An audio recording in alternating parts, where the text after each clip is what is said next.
Welcome, everyone. Today is really exciting. The stars have aligned because you are going to get the Pukwudgie Whisperer and one of the Ghost Whisperers. So hang tight, and I will be right back with Don Martin.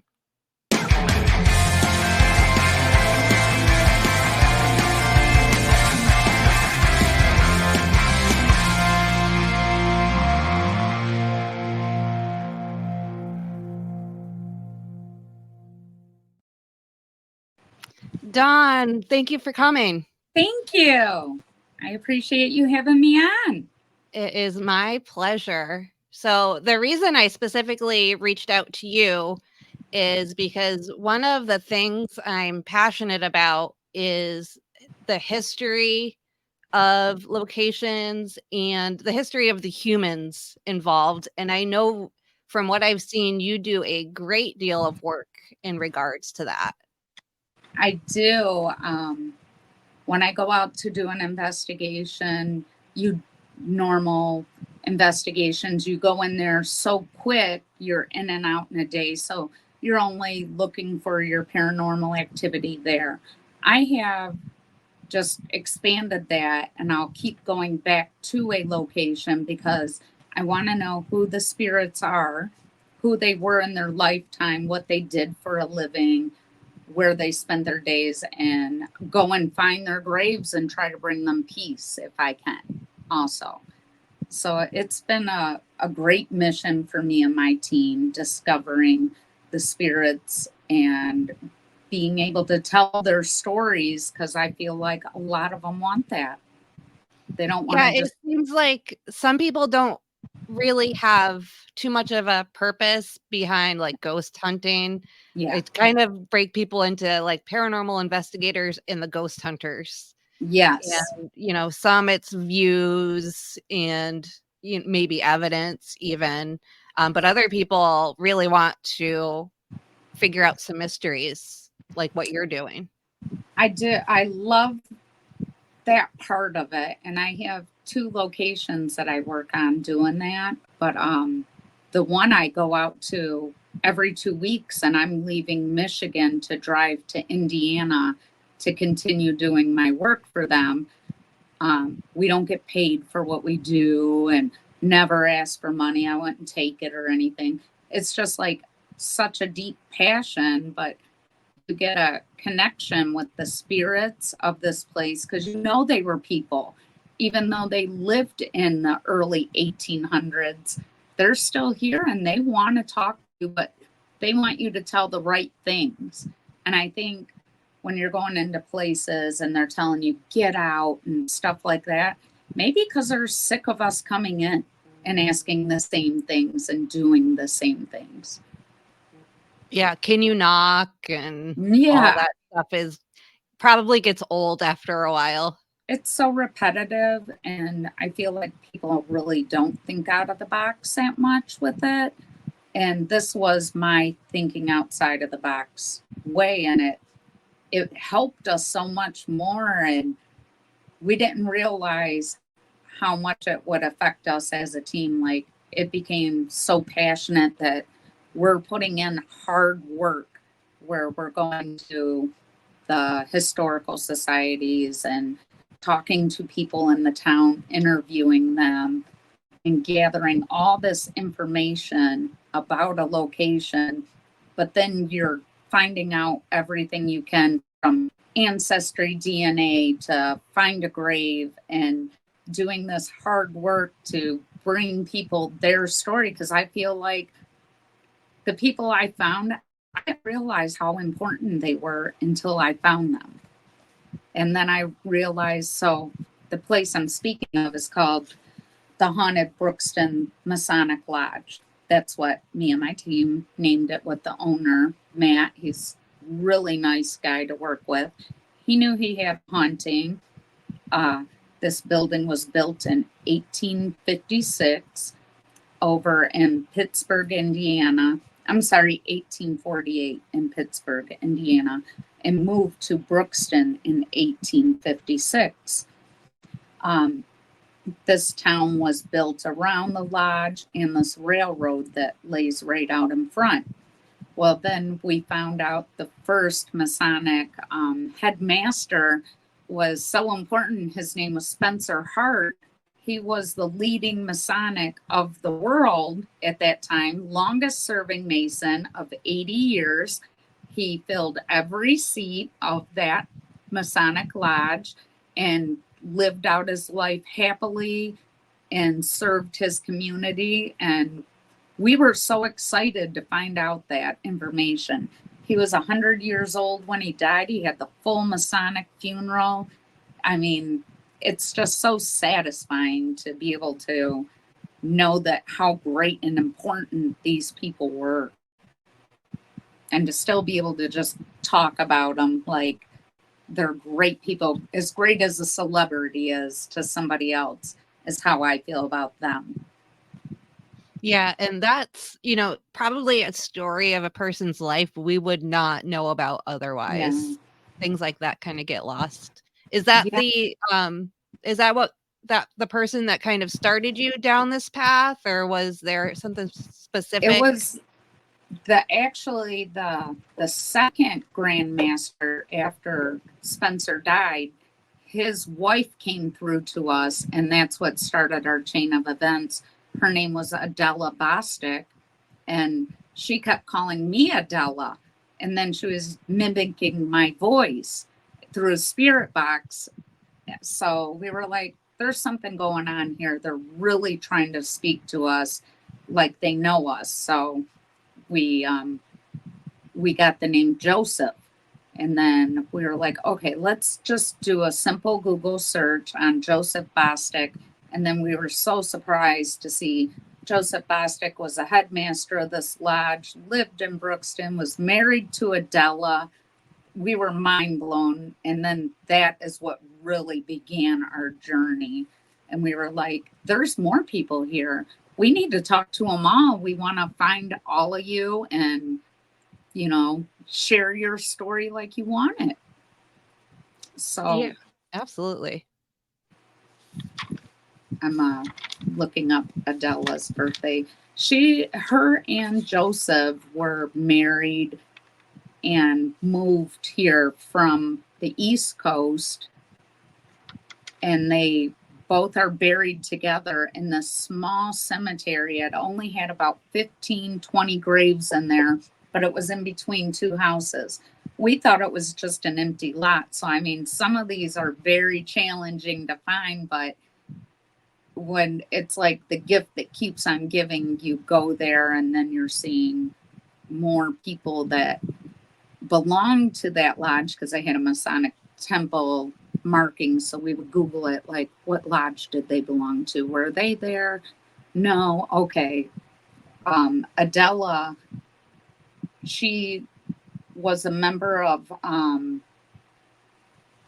the Order of the Eastern Star. So that is for the women of the lodge, and they would have did their practicings downstairs.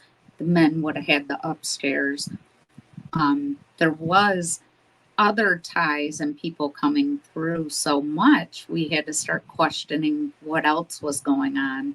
We started getting Robert Windecoop.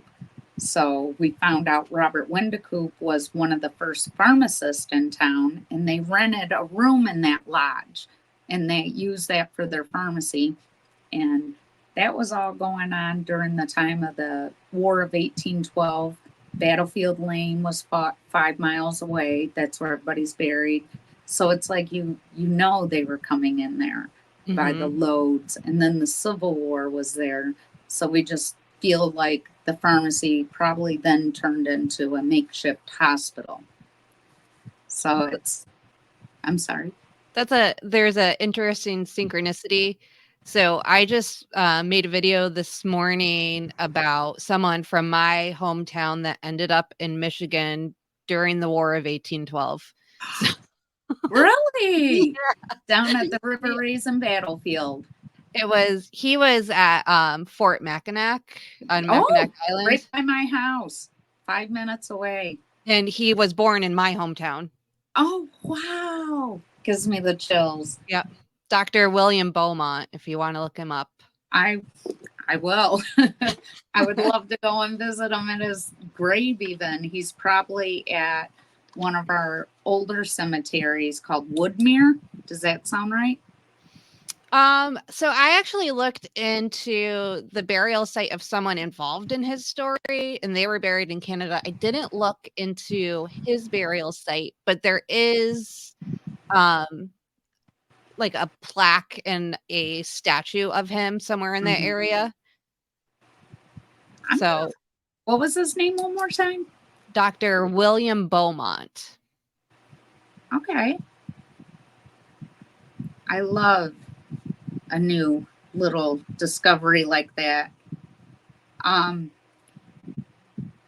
so sometimes, it's challenging trying to find your spirit's resting place. And we were wondering, why are we getting so many women? And that's when we discovered the Order of the Eastern Star was involved there. But then we started getting children coming through, and a little boy named Benjamin comes through, and a little girl named Emma. Well, I found Emma's grave, and I think she was traveling from the cemetery to the lodge back and forth because that's what they do. I think she was literally traveling with us when we were visiting. So I had to kind of not invite Emma back to the lodge because she was scared there. But I think they would bring their children there. So it's it's weird to explain, but it's like a gravitational pull where spirits are going there. It's like they're lining up to talk to you and tell you things. Do you think going back to the same place regularly helps with that? Like build gaining their trust? I do think that they know me by name there now. They know my teammate Ron by his last name. So I'm thinking maybe we're not hearing the Mr. Wendelin, but they would have addressed you properly back then.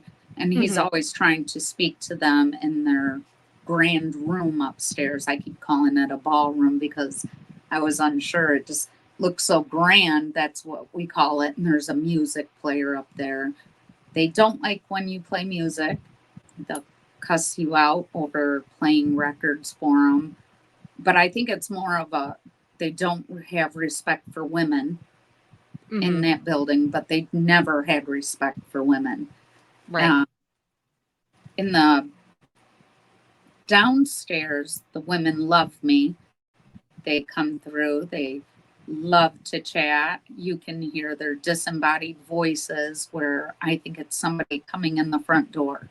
When I heard somebody say, "Is anybody here?" And I was like, "Yeah, come on in." And I looked over and there was nobody. And I'm like, "Yeah, Wow. we got that on video. I'm glad we did." So it's things like that. And I think some of the women get afraid to come forward to talk to us from that time. They're afraid that they're still going to be hurt. I tell them that they could talk to me if they need me to help them, move on. I will help them, but we haven't got any asking for help. Most of them tell us they love staying there. And I think it's because this was all they know. Yeah. And so living humans, most people are good, Mm-hmm. friendly. Some are a little cranky. You have a wide variety of personalities. So I would imagine that, the spirits of the dead would be the same way too. So what kind of personalities have you encountered? We've had quite a few. I won't tell you there's a demon there because I don't believe that there is a demon there, but there are a-hole spirits. They're very cranky. They're mean to women, but we have to remember we're probably in their time period. So if I'm Mhm. walking into a room in the 1850s, they're not going to look at me and respect me. They're going to say, "Why are you up here? You do not belong in here," and throw things at me. And that's a very common occurrence there. We get poltergeist activity. But I think it's because they're telling me you're in the wrong area of this lodge. So they allow our male members to go places where when we go in it, I think it's a little amped. Yep.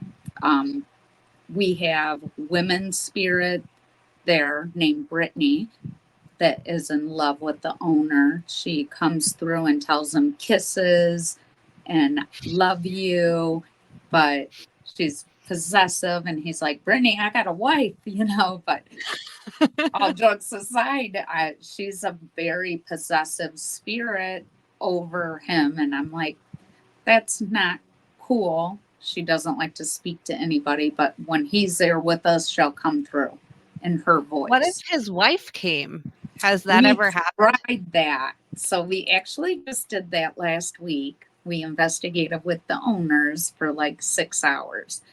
The owner's wife, now I don't tell them every single piece of paranormal because I'm building a story. So I like them to be surprised with it too, but I tell them all of our highlights. They didn't know we were getting attacked when we went into the basement. Every woman was getting hit in the back of their neck. Well, him and his wife went into the basement and she came out and we watched it form on her skin, just one single scratch across her neck. And I'm like, that's what that spirit does. It gets you as soon as you touch that bottom stair, or you'll feel like you're like falling down the last few steps. And it's not common to feel like you're pushed forward, so you really got to hang on to the rail. So we know how to act in there. We got to keep our guard up because we know that they're going to try to. I think there's the ones that. So I think those men spirit don't want us in the basement. I think they don't like us upstairs, but They want the women to stay in their place where they yes. belong. Yep. And we did have a team member, his leg went through the floor. And I'm not totally convinced that it wasn't the spirit. I mean, they were kind of threatening him the few hours that we were there. It was still daylight. We have it on video. His leg went through the whole board all the way up to his hip. But then it asked him, "Are you okay?" And then he responded, "Thank you for asking. I'm okay." And I'm like, "You're hanging through the floor. No, you're not okay." But yeah. So they're respectful to you too. If they know I feel like if we're getting hurt, whoever was hurting them, another one is trying to be that nice source to ask, "Are you okay?" And it was a woman that asked them. Yep. Makes sense. Yep. Is that the location that has the paracat? Yes, that cat adopted us, and we love it. That cat does things I didn't know cats could do. I mean, it knocks on doors too. So when we're investigating, we have to make sure the cat is in a room with us. Because if I'm hearing a knock outside, I need to know it's not the cat outside. So we adopted the cat. I bring it food. But the cat gets threatened there too from the spirits. So I think we're always protecting it. And I don't allow it to go past that main room. Yeah. I'm Yeah, probably the cat would feel comfortable in the same place that women do, yeah. is what my gut would tell me. Yeah. That makes a lot of The sense. cat doesn't even act like a cat, though. Does that make sense? I always wonder, is it something else? It's hard to explain, but sometimes that cat doesn't act like a cat. I say that about one of my own cats. Yes, I he's was using a Ouija board and the cat was trying to use a board. It put its paw on the planchette, and I'm like, "Oh, are you trying to work for your sleep tonight?" We made jokes about it, but yeah, it's all involved in our investigating. It came out. And what are your favorite techniques to use? I like to do EVPs a lot. I think we yield more results with our EVPs, but I'll put on SB7 so we can hear spirits coming through with that. Those are like my favorites to use. So any kind of spirit box and EVPs, but I like to have trigger objects out. Like anything Masonic we can find, we've been gathering to bring to this place just to try to show them that we love you, we respect you here, and we're bringing you gifts and things like that.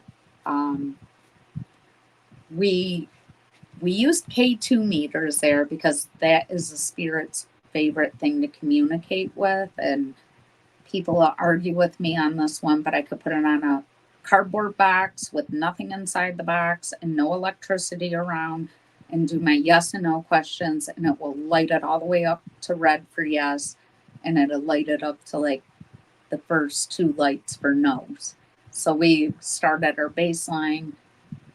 It doesn't matter what you use there. It's the most haunted place I've ever been to.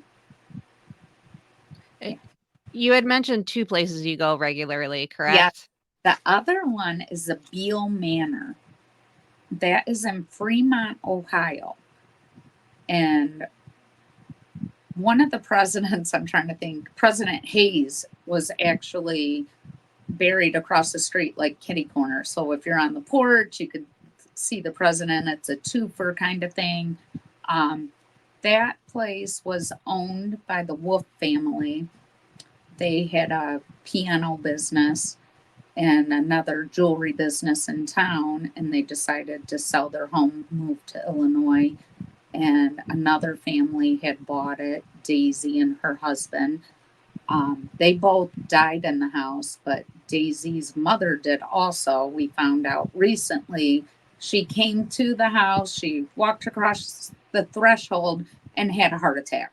So Oh, wow. there's a lot of deaths that happened there prior. The house sat empty for years until Lucas County, Ohio, bought it and wanted to use it for unwanted children. So anybody that had an unwanted child, or if it was mentally or physically handicapped or nonverbal, autistic, whatever that would be, they were dropped off there. And they had a very loving lady that took care of them. And they had a workshop down in the basement. Now, people do get bit down in the basement or scratch. I think it's from my theory is nonverbal children that don't know how to talk or act. You know, that's how they're getting your attention. I Right. don't feel like it's malicious, though. I think it's really them trying to reach out to us. That's only mine. I've been out there quite a few times. It's one of my favorite places. The owner there is also fantastic, Carlo. He is great host, and I mean it's so you got the little kids that lived there. Then after it shut down for that, it went to adults with physical and mental handicaps that stayed there. So you got all this energy from all these kids, and one of the children died in the home from a suicide, jumping out of a window, and I know a few other deaths had occurred with the children there. I bring toys from like the 60s, 70s. I'll go to the antique stores and bring them in for the kids there because they love the toys that they remember. So I've been trying to incorporate that with all of my investigations now. Bring something that is very their time era, and you're Mhm. yielding better. Have you gotten any names and stories behind, those people there? We have so Miss Wolf, her name, not Miss Wolf. I'm trying to think of her last name. Daisy is her first name. In her bedroom on the main floor, we know that I get afraid using the bathroom right next to her bedroom. I don't even like to shut the door. It's a really eerie feeling, even though you know it was probably the sweet old lady. I just don't think she was that sweet and nice. I think she was a little more demanding. This house was a very beautiful manor. It has a servant stairs, so I'm sure she would have had her servants living in the home with her, probably up in the attic area. Um, I don't think that she would have had them on her main floor or on her second story floor. The servant steps would go all the way. You take two different stairways to get up. But then you have the children, there's a crib room, and it doesn't matter the time of day you're in there. We could get those children playing with all the toys. We've watched a doll's arm lift up that we brought for them. They'll roll balls right in front of you. I mean, it's it is fantastic. And I don't want to give away who recently went there, but a really big, well known TV personality went out there and did a special too. And they found out new information that I'm not allowed to disclose yet. I want them to. Yeah. I will keep my ear out for that one. Yeah, That's intriguing. it is. I And also, one of the things I've seen you do is you live stream a lot. yeah. And I know that I've heard that, people watching the live streams have seen things. That hasn't happened when I have been watching them, but I know that other people have. And what kind of evidence have you gotten from the live streams? Okay, so we will have a phone set up or like this, or somebody walking around with it and just filming, and you will see poltergeist activity. Like in my house that I live in right now, I have one of my team members over last night, and I said, can you knock something off of the table over here that you knock it off of? And it did. So I mean, I really don't challenge even my own ghost here, but if anything falls down up above these shelves, it's just my house spirits. But I mean, they they will see things like that. You might see a shadow person walk behind us or even in front of us. We're constantly telling you, tell us what you see. Um, we're doing really big moves here, things that other teams are not doing. There's a wall in the basement. I know people know about it, so I'm not afraid to talk about it. In the basement, it's a stacked stone wall. And then there's a cutout where there's only cinder block where it was sealed off. And it's a doorway. So now we're at the point where, like, do we break this wall down and see what's behind it? And then what do we do when we do find out? So we had the owner with us. He took the sledgehammer. I recorded him. I was like, let's go live with this. This is something people are going to love, this part of the story. So now we're taking down the wall. We got about a softball size hole in it to look through and put a camera in there, but it had another set of cinder blocks behind it. So I'm like, oh, this must be a tunnel. But then you're like, they were old time Masons, and don't come at me, but they did their rituals. They were not all nice people. I'm afraid of finding maybe skeletal remains. And that would put a halt on my investigation. I would have to call police and get it all tested. But I mean, I feel like we're close to a big breakthrough like that. I wouldn't be Yeah. surprised. And it sounds like that's a place where spirits are, kind of congregating or drawn Mm-hmm. to. So, maybe there's a reason for that. This basement is quite weird. So, right off the stairway, I told you about that spirit. Then we have that wall thing over there. But on the other side of the basement, I mean, I tried to photograph it. I seen something. My partner that I had with me, my ghost hunting buddy, he was right there with me. He seen it first. And we were like, we hope we got that on video. So it's like anomalies that are appearing in front of you. And you're like, this is wild. You just want to walk around with a video camera and record everything because things are happening in the daytime, early morning, all throughout the day, and then a certain time at night, it's like they check out and other ones come in, and they're not as They're on not. shifts. Yeah, they are on shifts. I got an EVP the last time I was there. I usually don't even post them to anything, but I posted it on my TikTok. It said, "Kill the Republicans," and I was like, "What?"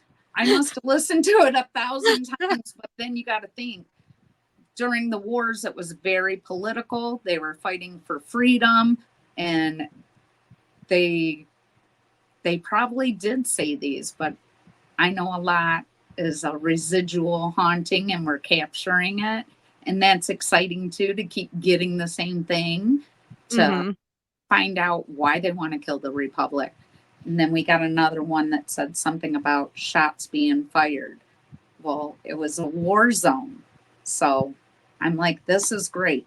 This is great. It was back to back. And so I uploaded those because I'm like, I put them with question marks so they could be up for debate. I'm not going to claim that's what it says. I don't edit nothing. I just keep it all raw and real and let people hear what I heard. That way they can make their own.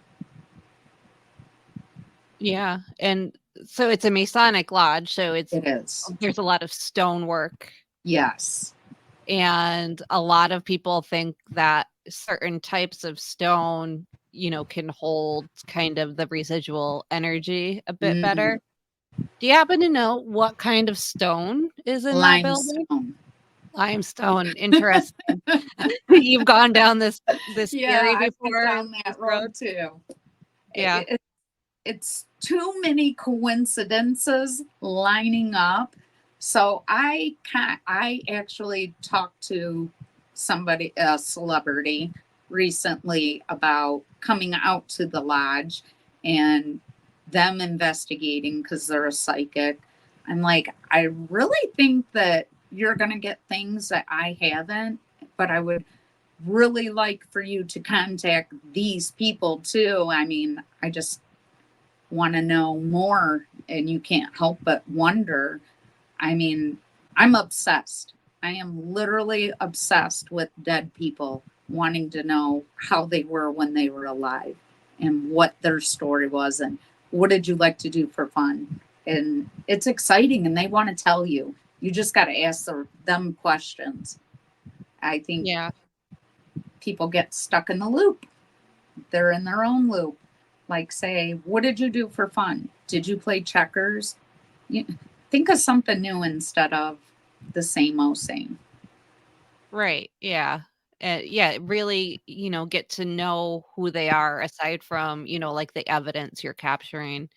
I live in Connecticut, and so I'm in Warren territory, Yeah. and they did a lot of disservice to some people Mm-hmm. that have passed on Yeah. by not getting the correct stories out, and that's how I got passionate about it. Mm-hmm. And I consider myself, so I'm trying to change this, but I consider myself to be paranormal repellent. Um, but I have linked up with an investigation team close by. I'm hoping the more I get around it, the more I'll start experiencing. And I'd You like to do, the same thing that you're doing out here. And, especially if I can get access to any of the places the it's Warrens were involved in, that I'd like would to, be amazing. yeah, You could try to literally undo some of the just damage. stand in yards or on the road and call to the spirits up there to come to your car and talk to you. You know, drive up to the places. And yeah, it's not even hard, and people think it must cost a lot of money. It doesn't cost money to do this kind of research at a library. It's free information for us all. We all have a internet. If we have phone, I mean, we basically can get internet usage somehow too. And it takes it to another level. It makes you more connected to them. It makes you more passionate about what you're doing. And I think it brings on more activity too. I think maybe we're getting so much because another team went there and they're not getting half the stuff I was. And I'm like, is it because you're going in there, you're setting up everything and you're sitting in a circle like this? Is anybody here? Can you make a sound? They don't want that. Go in there like, hi, spirits, I'm home. I'm visiting you. Do you mind if I come upstairs? Here I come. I mean, I talk to them like they're there. I know it's our newer language, but once I get to that ballroom, I'm like, ooh, you feel it. You set pads out. They're just going off. My paranormal equipment I bring is disappearing. Like they steal it back. So now I'm bringing very minimal. No joke. They took my Apple AirPods out of the case and I called the owner the day after I left. I'm like, Matt, I couldn't find my AirPods nowhere. They were missing out of the case. I had them on the desk. He was like, well, there's one under the desk here and there's one over here. They were just on the floor. And I'm like, there's no way. And another pair of headphones I had, and I'm like, I wonder if it's because we do Estes and they might not like it and they're taking my headphones because of that. But they took them, and I have a picture posted. It's about 30 feet up this attic loft, and my headphones were all the way up there. And I'm so afraid of heights, I would never go 3 steps up. I can't look down. And I'm like, there's nobody else would have did it. It was an impossible. We were all together. So that's another reason why we film. So we got that video documentation. We know what happened. We can't go by hearsay. That's amazing. Yep. Do you have a favorite spirit? I do. Adela Bostic became I bust into tears, got so emotional when I found her grave because we found her husband first and we kept searching for her, not realizing she was on the same stone, but he put her on the backside and not on the front because women were so inferior in the Masonic lodges that she's not even shown. So when we really found her, I was like, oh, but I think because I'm trying to find an actual picture of her still, and I'm going to be contacting. There's still a few members of her family alive. I found that out. So I'm going to sound like a crazy woman asking for a picture of their greatest grandmother, but I really want to see a picture of her. I'm willing to bet she has red hair, and she was probably around 140, 150 pounds like myself. I just feel like I'm probably, with them calling me Adela there, it made me more attached to her and her story. Mm-hmm. And my friend Ron on the team, Ron Wendelin, they're calling him by his last name and speaking out to him. And I think that's Adela's husband, Joseph, that was also the Grandmaster. But he has more of a attachment to Spencer Hart. So it's like they're attached to us, but we're attached to another story. But all the same, it's really exciting and it makes you want to know everything about them. I can't get over her name being on the back of the stone. It was so wild. And I've never seen that. Yeah, we went out there and we took lots of pictures. We were crying. I'm crying my eyes out like I just found my grandma or something. And I'm like, just such an emotional connection. I was just bawling. And I'm like, well, where's Adela? And I'm like, who's AB? Because it's only carved on a stone. AB. And then there's another couple initials on another stone. There's only a few stones, but theirs was very beautiful. And it was a stand up, monumental, because in that time you would have had the best. And theirs would have been the best for the time. But she was so inferior, she was put on the backside. So we took pictures of it. So It's amazing. So, what advice would you have for people wanting to, find a grave like that or do research? Is it, find a grave is great. I've used them. What Yes. other avenues do you take?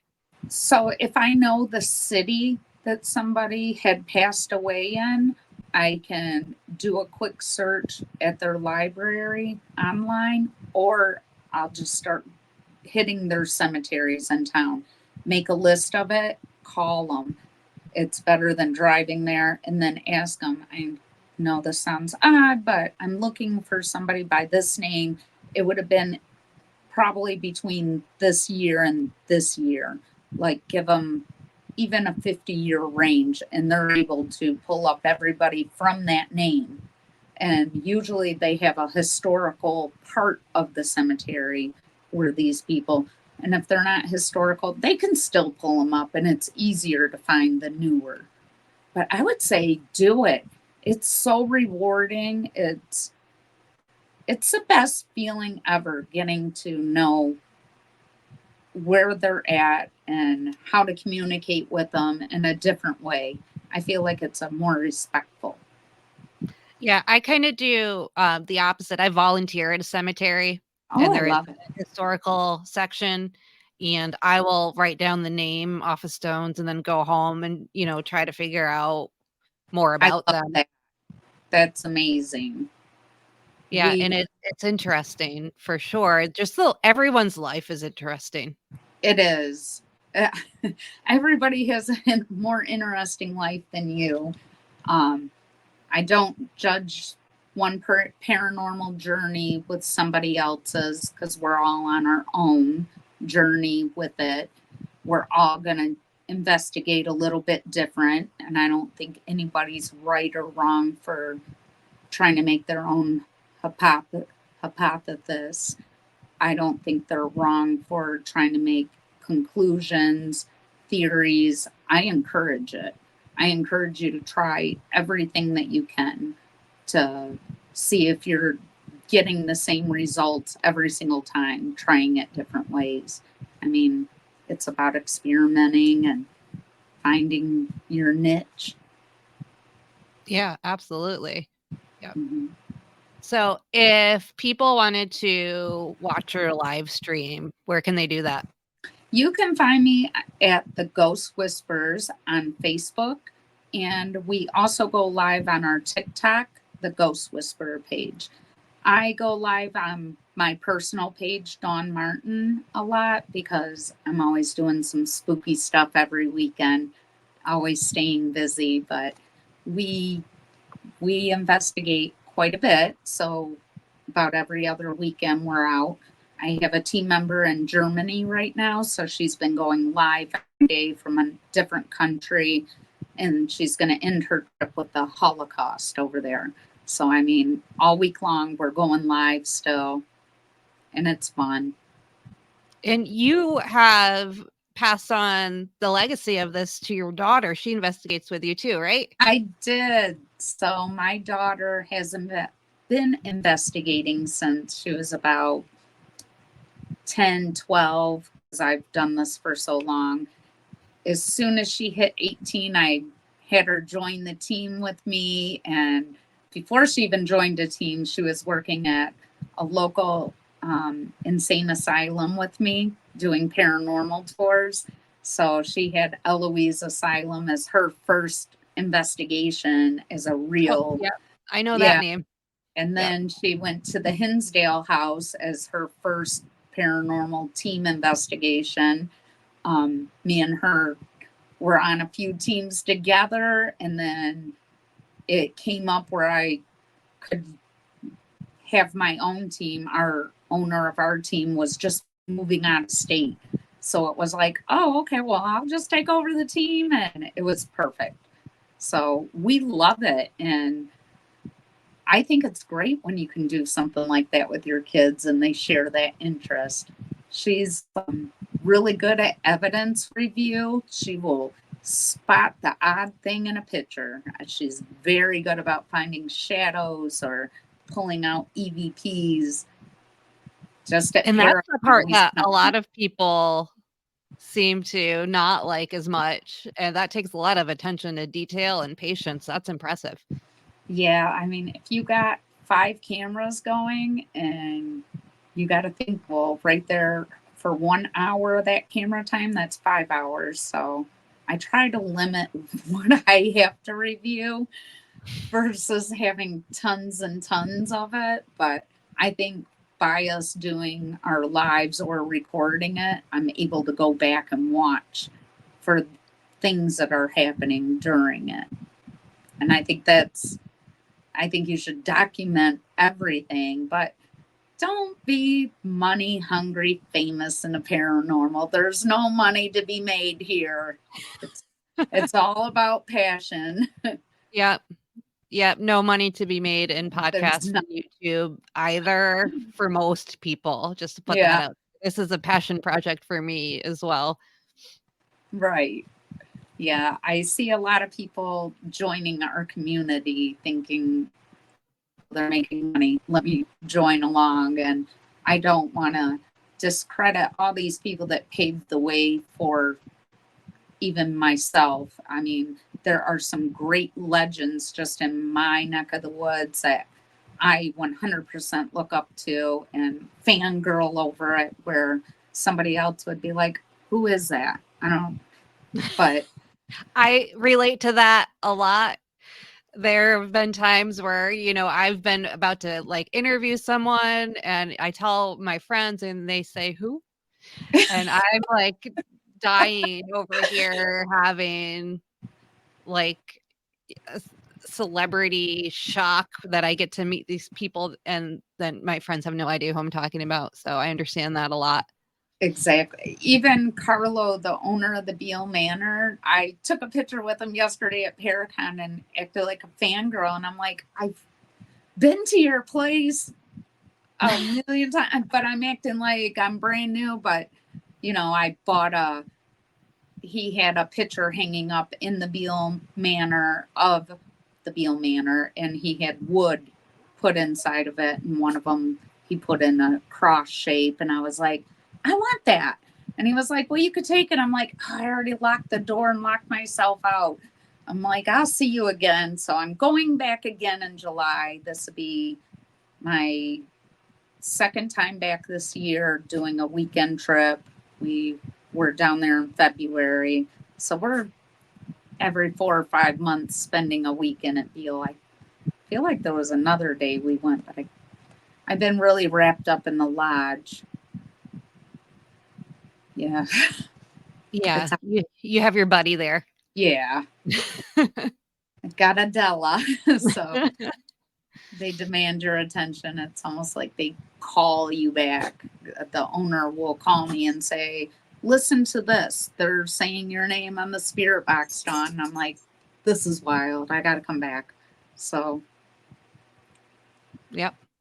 Yep. You found that place for a reason, I think. yes, I Yep. do. All right, Dawn. Well, thank you very much for doing this. I had a blast. And aside from everything else, it's so nice to talk to another woman.